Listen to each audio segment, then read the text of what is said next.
Je suis Barbara Rebel, coach happiness. Je reçois en présentiel en Alsace et autour de Bâle en Suisse. Je suis aussi auteure, blogueuse et conférencière. Je te souhaite la bienvenue sur le quart d'heure coaching happiness de Barbara, un rendez-vous qui fait du bien. Et aujourd'hui, j'ai envie de te parler de la confiance en soi. Vaste sujet, bien sûr, qui concerne tout le monde. Pourquoi ? Parce que le doute, c'est un invité permanent dans notre vie et il faut donc apprendre à composer avec lui.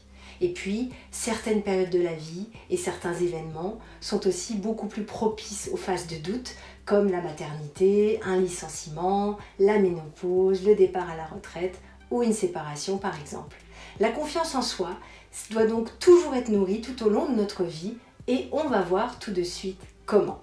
C'est parti! Alors d'abord, on confond souvent confiance en soi et estime de soi. Or, ce n'est pas du tout la même chose. L'estime de soi renvoie à ta valeur, à la perception que tu as de toi, à la façon dont tu te juges. La confiance en soi, elle renvoie à tes capacités, à tes ressources, à ce que tu penses pouvoir accomplir. L'estime de soi se place au niveau des valeurs, la confiance en soi se place au niveau des capacités. Or, il n'est pas possible de travailler la confiance en soi s'il n'y a pas une bonne estime de soi. Donc avoir une bonne estime de soi, tu l'as compris, c'est un prérequis pour pouvoir nourrir la confiance en soi. Alors comment savoir quel est ton niveau d'estime de soi? Pour ça, moi je te propose de réaliser un test de self-esteem, mais pas n'importe lequel. Je te propose celui du psychologue américain Maurice Rosenberg. C'est le test qui est le plus utilisé dans la recherche en psychologie pour mesurer le niveau global d'estime de soi. Alors je vais te mettre le lien vers ce test en fin de vidéo et tu verras si tu le fais qu'il s'agit d'indiquer pour chacune des 10 affirmations qui sont faites à quel point elles s'appliquent à toi sur une échelle de 1 à 4. Donc tu vas avoir des affirmations du type « Je pense que je possède un certain nombre de belles qualités » ou alors « Il m'arrive de me sentir inutile » ou encore « Dans l'ensemble, je suis satisfaite de moi » par exemple. Donc à la fin, une fois que tu auras évalué toutes les questions, tu vas obtenir un score. Si ce score est égal ou inférieur à 25, il est essentiel de travailler sur l'image que tu as de toi et d'apprendre à t'aimer plus. Entre 26 et 30, ton estime de toi gagnerait à être améliorée. Entre 31 et 35, on va dire que tu t'apprécies à ta juste valeur, c'est très bien, continue ainsi. Et au-delà de 36, c'est que tu as une forte personnalité et c'est tant mieux. Par contre, il ne faut pas oublier de laisser un peu de place aux autres et de rester ouverte aux remises en question. Et d'ailleurs, je t'invite à refaire ce test d'ici 2 ou 3 semaines. Il y a fort à parier que ton score s'améliorera avec la simple prise de conscience que tu auras faite en le faisant. Alors ça, c'était l'estime de soi. Mais qu'en est-il à présent de la confiance en soi, sujet de cette vidéo? Comment faire quand on sent qu'on manque d'assurance ou qu'on n'arrive pas toujours à exprimer ses opinions ou à les défendre, qu'on a tendance à se laisser marcher sur les pieds ou tendance à se laisser déstabiliser, bref, quand on a du mal à oser. Alors, il n'y a pas de baguette magique pour acquérir immédiatement et sans effort l'assertivité dont tu rêves, tu t'en doutes. En revanche, il y a des recettes qui marchent pour exercer de la bienveillance vis-à-vis de toi, pour te déculpabiliser et pour booster peu à peu la perception que tu as de tes compétences. Parce que le manque de confiance en toi est une construction mentale que tu t'es forgée au fil des années et que tu peux donc défaire. La bonne nouvelle, c'est qu'il est tout à fait possible, et ceci à tout âge, de reprogrammer ton inconscient. Alors moi, je te propose 3 temps forts, 3 recettes pour nourrir ta confiance en toi, quelles que soient d'ailleurs les circonstances de ta vie. D'abord, première recette, prends conscience de toutes tes compétences. Pourquoi c'est important? Tu as des aptitudes, des savoir-faire, des compétences que tu exerces d'ailleurs probablement naturellement et avec plaisir. Eh bien, en prendre conscience, ça te permet de t'appuyer dessus pour nourrir ta confiance en toi et atteindre tes objectifs.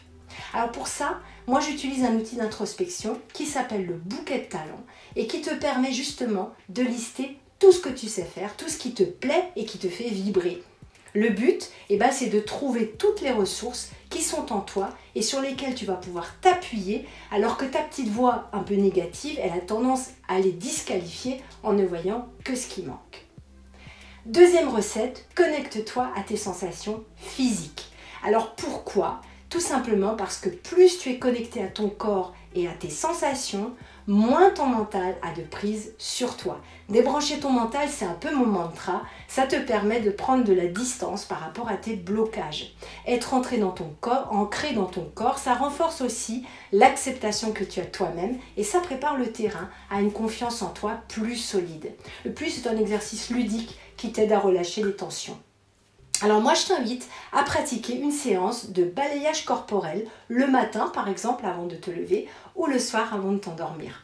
Tu trouveras de nombreux exemples et de nombreuses possibilités sur YouTube ou alors sur Google. Tu peux tout simplement googler balayage corporel.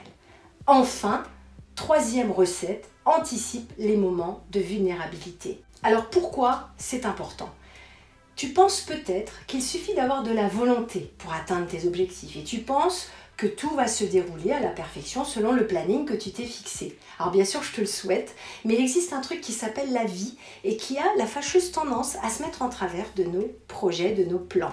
Alors en anticipant les revers, les coups durs, les moments difficiles, non seulement tu y seras préparé et tu y feras face plus sereinement, mais surtout, tu seras moins tenté de jeter tous tes efforts aux orties, tu sauras qu'il s'agit d'un simple contretemps qui ne remet pas en cause tes avancées et tu garderas foi en toi et en tes capacités.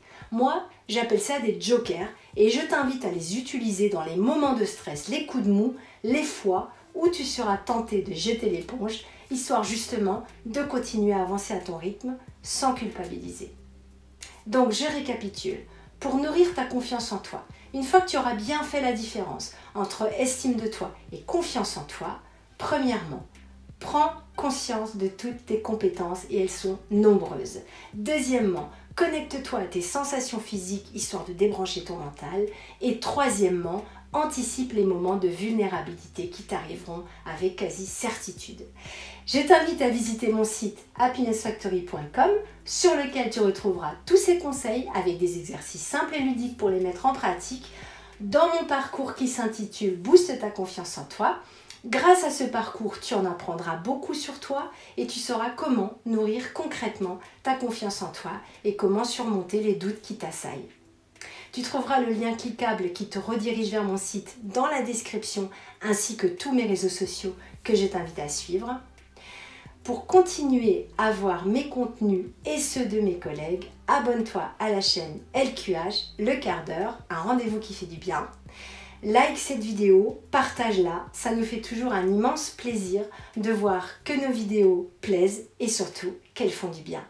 Et bien sûr, n'hésite pas à me faire part de ta vision et de tes expériences par rapport à la confiance en toi en commentaire. Je te dis à très vite.